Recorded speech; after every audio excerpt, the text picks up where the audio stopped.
Bueno, buenos días a todos. Para los que no me conocen, yo soy Camila Arias, soy residente de segundo año de cirugía general y hoy les voy a hablar sobre hernioplastia inguinal abierta, técnica preperitoneal. Agradezco al doctor Consaín quien me ayudó en la asesoría para realizar esta charla. Este va a ser el contenido que voy a manejar el día de hoy. Vamos a empezar hablando algo de la anatomía de la región inguinal, pues en todas las técnicas es muy importante claramente conocerla y manejarla, pero vamos a ver que sobre todo en esta técnica preperitoneal es muy importante estar familiarizado con la anatomía, sobre todo desde la vista posterior.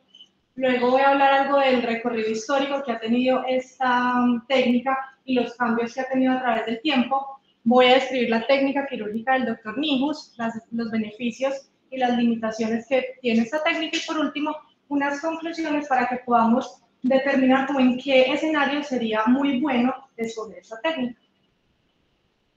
El canal inguinal entonces es una estructura que tiene 4 centímetros de longitud aproximadamente. Se encuentra entre el anillo inguinal interno, que es una abertura de la fascia transversalis, entre el anillo inguinal externo, que es una abertura del oblicuo externo, y contiene el cordón espermático en el hombre y en la mujer contiene el ligamento redondo. Tiene unos límites que son importantes conocerlos. Anteriormente está la aponeurosis del oblicuo externo, la posterior, y es la fascia transversalis, esta es la parte más importante del canal. Superiormente tenemos el oblicuo interno y el transverso, e inferior está el ligamento inguinal y el ligamento lacunar. El tracto iliopúbico es una estructura muy importante, hace referencia al engrosamiento de la fascia transversalis. ¿Y por qué es tan importante? Porque está implicado en los 3 tipos de hernias. Inicia lateralmente a nivel de la esquina ilíaca anterosuperior y cuando llega a su inserción medial en la rama superior del pubis y a nivel del Cooper se hace al lado del ligamento inguinal, pero es muy importante saber que es una estructura completamente separada del ligamento inguinal, que muchas veces lo confundimos y creemos que hacen parte los dos de la misma estructura. En el año 1950, el doctor Henry Fruchot describió que todas las hernias que se presentaban en la región inguinal se debían a un defecto en la fascia transversalis y que todas se van a protruir por el orificio miopectíneo.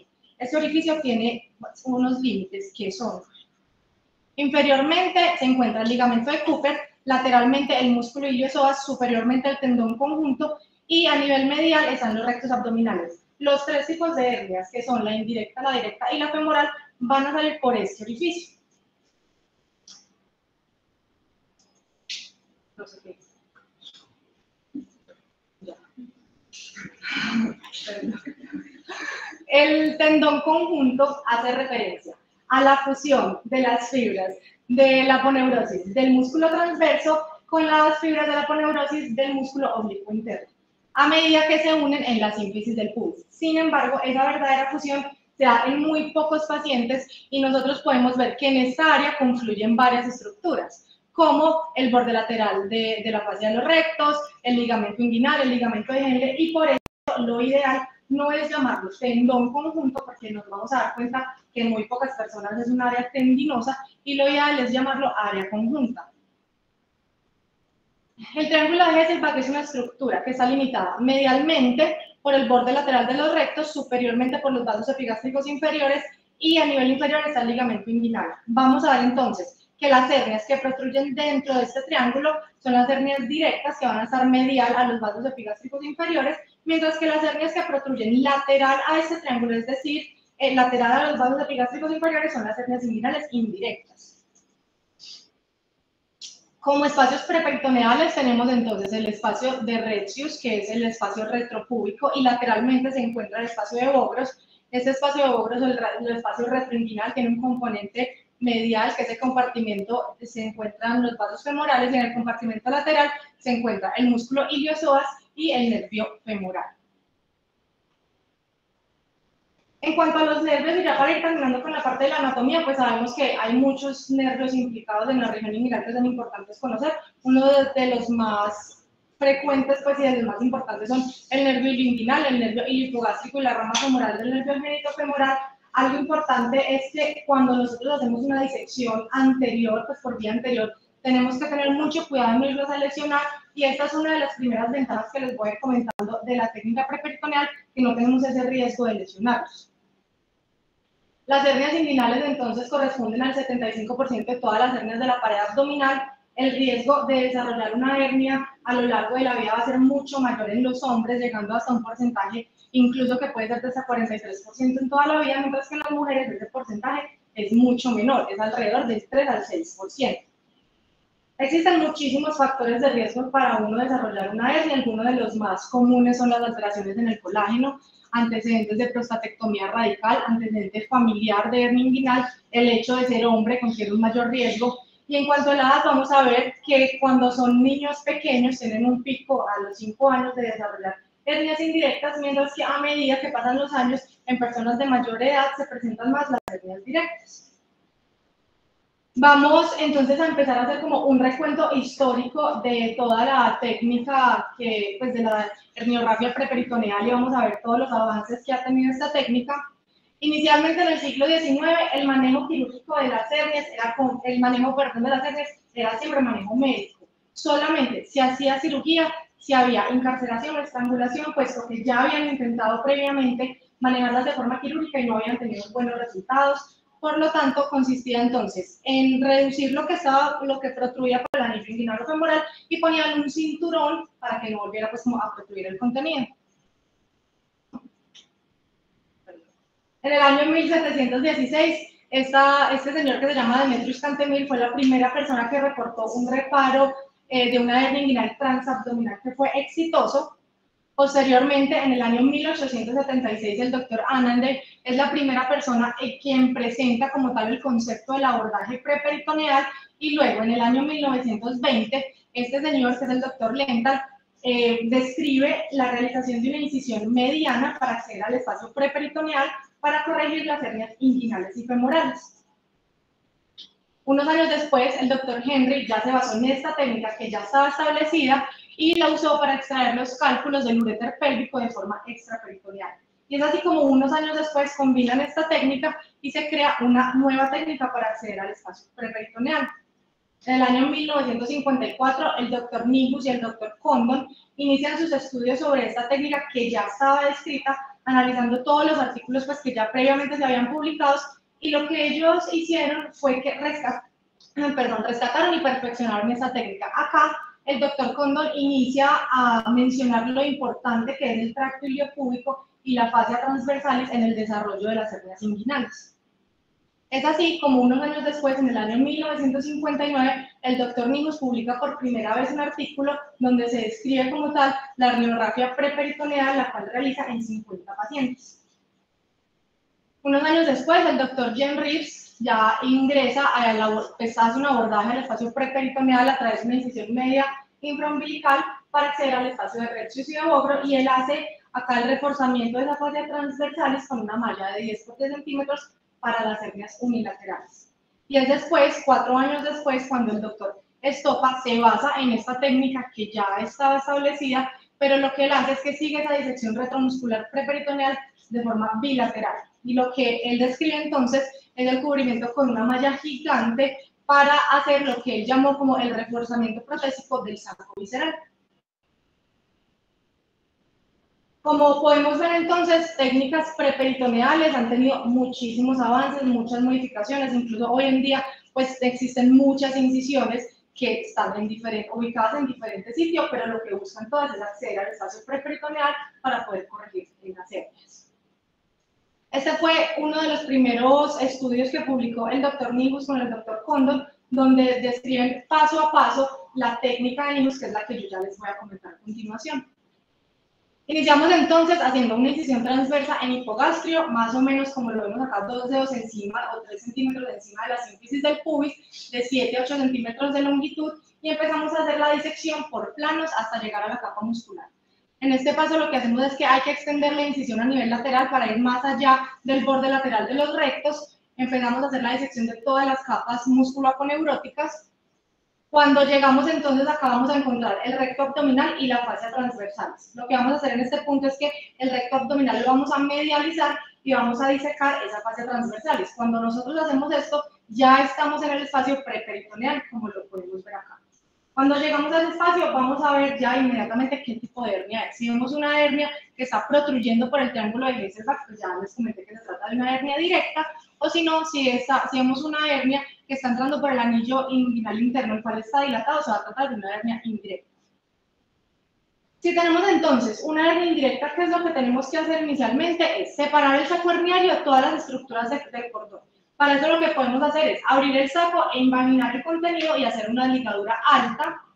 Posteriormente vamos a traccionar ese cordón espermático hacia medial y se va a reparar el anillo interno dilatado. Entonces vamos a poner puntos entre la fascia transversalis que corresponde al borde superior del defecto y el tracto iliopúbico que corresponde al borde inferior del defecto, y ya el anillo reparado queda así. Si tenemos entonces, en cambio, una hernia directa, nuevamente tenemos que corregir ese defecto. Lo que vamos a hacer acá es que vamos a poner puntos entre la fascia transversal nuevamente, pero ya medial pues al anillo inguinal interno. Acá no hay que reparar el anillo porque está protrudiendo por el triángulo. Entonces vamos a poner los puntos entre esta fascia transversalis, que es el borde superior, y entre el tracto iliopúbico, que es el borde inferior. Si ese tracto iliopúbico no está también definido, podemos usar en este caso el Cooper. Y si nosotros tenemos una hernia femoral, entonces lo que podemos hacer en este caso es invaginar ese saco herniario y ya luego nuevamente vamos a cerrar ese defecto. Entonces ponemos una sutura entre el tracto iliopúbico, que en este caso va a corresponder al borde superior del defecto, y entre el ligamento de Cooper, que va a corresponder al borde inferior del defecto. Con esta técnica que el doctor Nijo y el doctor Kundon describen, ellos hacen un análisis de varios casos de 1.200 hernias y ven que la recurrencia en realidad es muy baja, logrando una recurrencia de solo el 5%. Es luego cuando en el año 1989 ellos publican otro artículo con datos recogidos durante 10 años de reparaciones de hernias inguinales recurrentes con el mismo bordaje preperitoneal, pero ya esta vez con el uso de una malla. ¿Qué hacen ellos? Entonces cogen 195 pacientes, en total fueron 201 hernias desde 1975 hasta 1986, y ellos a todas las hernias que son directas o tienen componente pues de los dos, directo e indirecto, le ponen malla, y cuando son indirectas aisladas o femorales, ellos dicen que no siempre usan malla, sino que se basan en otros hallazgos, como por ejemplo el índice de masa corporal. Nuevamente en este artículo entonces lo que hacen es que corrigen el defecto y luego mencionan cómo ponen la malla. Usan una malla de polipropileno de 10 por 4 centímetros, la cual se fija al Cooper, como lo podemos ver acá, recordando que en caso de que tengamos una hernia indirecta es necesario introducir el cordón espermático dentro de la malla para hacer un neoanillo inguinal interno, y ya la malla se va a extender sobre la pared posterior, es decir, sobre la fascia transversalis, y se fija a lo largo. Posteriormente, hacemos un cierre de esa cavidad abdominal por capas. ¿Qué encuentran ellos entonces con esta nueva técnica cuando hacen ese reforzamiento con malla? Que 8 pacientes tuvieron recurrencias después de ese reparo. De esos 8 pacientes, 6 recurrieron cuando no se usó malla y solo 2 pacientes recurrieron cuando se usó la malla. Es decir, que ellos lograron bajar una recurrencia del 5% cuando inicialmente describieron la técnica a un 1%, entonces pues un resultado bastante alentador. Pero igualmente describen que el hecho, pues, y esto nosotros ya lo conocemos en las reparaciones de las hernias de parada abdominal, que el hecho de poner la malla por debajo en el espacio preperitoneal nos va a seguir el principio de Pascal, que dice que toda presión ejercida sobre un fluido se va a propagar sobre toda la sustancia de manera uniforme. Y esto, si lo extrapolamos a la reparación de la hernia, va a ser que la presión intraabdominal va a fijar la malla a la pared abdominal. Esto no pasa cuando nosotros ponemos la malla por delante, pues porque los vectores de la fuerza se distribuyen de forma diferente. Además, ellos dicen que cuando tenemos el tejido que se mete debajo de la malla, se puede causar encarcelación de ese tejido. ¿Qué concluyen ellos entonces con este artículo? Que la técnica preperitoneal con malla es un método bastante seguro y efectivo, tiene muy bajas tasas de recurrencia, genera mínimas morbilidades en los pacientes, y por lo tanto ellos aquí concluyen que ese debería ser el método de elección para las hernias inguinales recurrentes. Ya pues hablando un poquito de la técnica, entonces para empezar, como qué beneficios nos trae esta técnica, como les comenté, las hernias, los 3 tipos de hernias se producen por una alteración en la fascia transversal. Algo que es importante pues al momento de reparar esas hernias es que nosotros debemos reparar la fascia transversal o los análogos de ella, y eso es en lo que se basa esta técnica. Entonces permite resolver los 3 tipos de hernias. Adicionalmente, permite una muy buena visión desde la parte posterior y eso hace que no se nos vayan a pasar defectos, como por ejemplo algunos defectos femorales que son muy profundos, que en ocasiones pueden pasar desapercibidos. Esta técnica evita ese inconveniente, permite disecar en un tejido que no tenga cicatriz previa. Claramente si el paciente no ha tenido intervenciones en el espacio preperitoneal, pero por ejemplo si ha tenido ya una hernia corregida por la vía anterior, vamos a entrar en un mismo tejido que no va a tener ningún tipo de cicatriz. Como les comenté, no tienen los riesgos de lesión nerviosa que sí confiere la técnica anterior. Sin embargo, acá hay que tener en cuenta que sí podemos lesionar los vasos epigástricos inferiores. Y aunque no es necesario ligarlos, si a nosotros no nos están pues como estorbando en la disección, los podemos dejar, pero sí, para hacer una disección minuciosa los tenemos que ligar, no hay ningún problema con hacerlos. Algo también que describen en muchos artículos es que permite realizar procedimientos concomitantes. Entonces, si por alguna razón se requiere hacer un procedimiento urológico o, por ejemplo, una apendicectomía incidental, por ese mismo abordaje se podría realizar. ¿Qué dicen entonces las guías respecto a la técnica preperitoneal? Ellos mencionan que aunque la técnica preperitoneal se asocia a menos dolor postoperatorio y tiene una recuperación más rápida, no hay por ahora suficiente evidencia para recomendarla sobre la técnica de Lichtenstein. Pues en cuanto a recurrencia, ellos dicen que tienen unas tasas de eficiencia muy similares. Sin embargo, yo les traigo pues como este estudio, que es un estudio retrospectivo que se publicó el año pasado, en julio 21, fue realizado en un hospital de España y lo que ellos querían ver era pacientes que fueron sometidos a una herniorrafia inguinal o femoral urgente, quiénes tenían mejores desenlaces, si los que fueron llevados a una técnica anterior o aquellos que fueron llevados a una técnica preperitoneal posterior. Fueron en total 316 pacientes, a 206 pacientes les hicieron la técnica anterior y a 110 pacientes una técnica preperitoneal posterior. A casi la mayoría de los pacientes, 296 que correspondió al 93.7 les pusieron marca. ¿Qué desenlaces querían analizar ellos? Hicieron unos desenlaces a corto plazo, es decir, en los primeros 90 días, donde querían ver la duración de la hospitalización, la necesidad de reintervención, mortalidad y complicaciones tempranas, y otros resultados a largo plazo que querían ver la recurrencia y el dolor postoperatorio crónico. En cuanto a las características de los pacientes, los únicos dos datos que fueron estadísticamente significativos fue que los pacientes que fueron llevados a un abordaje anterior tuvieron un poquito más de índice de masa corporal, pues 25 contra 23, y que los pacientes igualmente que fueron llevados a una técnica anterior usaron más anestesia raquídea. Sin embargo, ellos al final dicen que ninguno de estos dos datos es relevante para los resultados que obtuvieron. ¿Qué encontraron ellos? Aunque no es un dato que es estadísticamente significativo, me pareció importante mencionarlo, porque los pacientes que se fueron sometidos a un abordaje preperitoneal requirieron menos laparotomías en comparación con los pacientes que tuvieron que ser llevados a un abordaje anterior. Recordemos que eso era un escenario de urgencias y en muchas ocasiones tuvieron que revisar las zonas intestinales. En cuanto a las complicaciones postoperatorias, no hubo diferencias estadísticamente significativas entre los dos grupos y ellos hicieron un seguimiento total por 13 meses y en cuanto a la recurrencia, sí es claro, con un resultado, con una P que fue estadísticamente significativa, sí es claro que los pacientes que fueron llevados a un abordaje preperitoneal tuvieron menos recurrencia en comparación con los pacientes del abordaje anterior.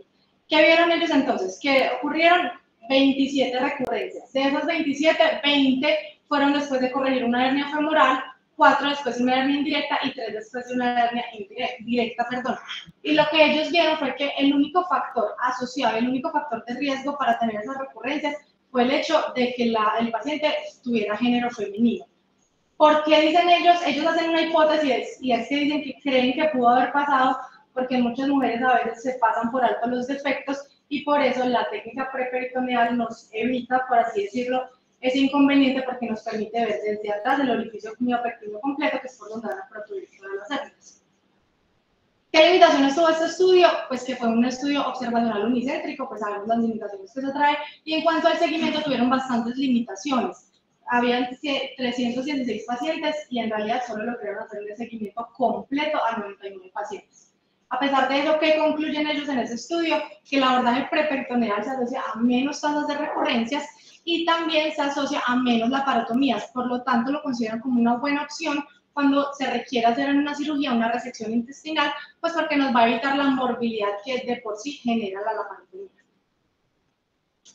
Sabemos en cuanto a las hernias recurrentes que son todo un desafío, pues ya nos vamos a encontrar ante un paciente que va a tener unos tejidos debilitados, la anatomía ya va a estar completamente distorsionada, tienen una alta tasa de fallo, incluso cuando hacemos una técnica anterior se reportan tasas de nueva recurrencia hasta el 36%, y en la actualidad el abordaje preperitoneal posterior es el método de elección en estos pacientes. Este les traigo acá es un RCT que fue publicado en el año 2012 en un hospital de Egipto. Lo que ellos querían, el objetivo pues de este estudio fue comparar el abordaje preperitoneal versus el abordaje anterior para el reparo de hernias inguinales recurrentes. Cogieron entonces 120 pacientes, a 60 pacientes los dividieron en el grupo A, que fue los pacientes que fueron llevados a la técnica preperitoneal, y a 60 pacientes en el grupo B, que fueron los pacientes que fueron llevados a la técnica anterior. ¿Qué desenlaces querían estudiar ellos? La recurrencia, la incapacidad, el dolor postoperatorio, el edema escrotal, la infección del sitio operatorio, e hicieron un seguimiento que fue por 37, más o menos 5 meses. Cuando hicieron la técnica posterior, usaron la técnica de Migus con una malla de 15 por 15 centímetros que cubría todo el orificio miopectíneo, y cuando hicieron la técnica interior, en todos los pacientes usaron la técnica de Lichtenstein con una malla de 6 por 11 centímetros. ¿Qué encontraron ellos en este estudio? Que los pacientes que fueron llevados a la herniorrafia inguinal preperitoneal tuvieron menos estancia hospitalaria, menos dolor y menos complicaciones tempranas, que en este caso fueron seromas y hematomas. Todos estos resultados estadísticamente significativos. En cuanto a las recurrencias, pues sí vieron que tenían menos recurrencias los pacientes que fueron llevados a la técnica preperitoneal, pero eso no fue un resultado estadísticamente significativo. ¿Qué concluyen ellos en este estudio? Que la técnica preperitoneal ofrece varias ventajas, tiene una baja tasa de recurrencias, permite cubrir todos los defectos con una sola malla, la recuperación postoperatoria de estos pacientes es bastante corta y el dolor postoperatorio en general es mínimo. Y por lo tanto, ellos concluyen que esta técnica tiene unos resultados superiores a los abordajes anteriores. ¿Qué limitaciones tiene esta técnica? Cuando yo estuve pues como buscando toda la bibliografía, no encontré como tal ningún artículo que me hablara sobre contraindicaciones absolutas de esta técnica, pero sí hablando con el profe Constaini, sobre todo pues como la experiencia que él ha tenido haciendo este tipo de cirugías, me comentaba que en pacientes obesos es bastante difícil la exposición, pues no digo que sea solo en esta cirugía, porque nosotros sabemos que confieren un riesgo en muchas cirugías. Pacientes jóvenes que tengan como los músculos muy vigorosos o pues que sean muy ejercitados, es muy difícil realizar la medialización del recto. Pacientes que ya tengan una cirugía previa en el espacio preperitoneal, por ejemplo, los que hayan sido llevados a una prostatectomía previa o cirugías ginecológicas, también se dificulta bastante hacer la disección.